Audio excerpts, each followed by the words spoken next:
They're on their way home, and they're going to die. And on their way home, while they're thinking about their lives, they're trying to find some sort of meaning, some sort of reckoning with what it all comes to. Antonius Block in the Ninth and Seventh Seal has his idea. You're going to see tonight that Isaac Borg, who's played by the Swedish director Victor Scherström, is going to come to a different one.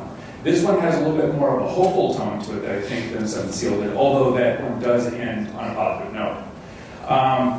The fact that Bergman was only 39 and he was really kind of obsessed with old age and death isn't rare in cinema. One of the movies I think about a lot is Ride the High Country, which was Sam Peckinpah's first film. He was 37 at the time, and it is about two old cowpokes, played by Randy Scott and Joel McCrea, who are hanging up their spurs. Both, metaphorically, they're going to stop acting, but also in the movie.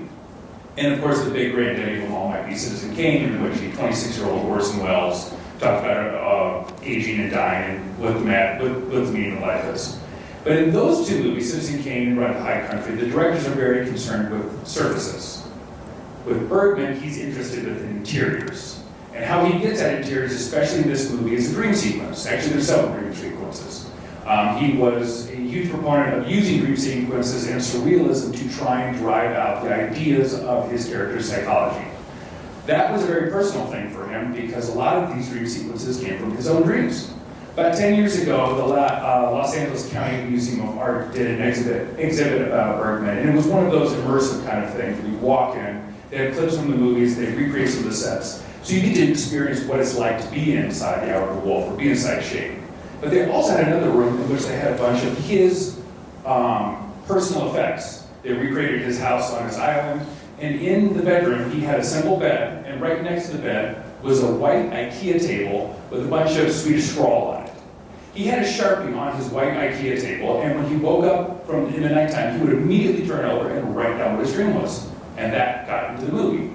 So these are very personal films for him. But he is not making these movies completely alone. He has lots of collaborators with him.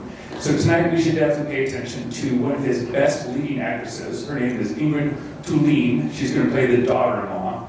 And she is probably his best actress, even though he does have Lee Woolman and Bibi Andersson and Bridget Anderson also working with him.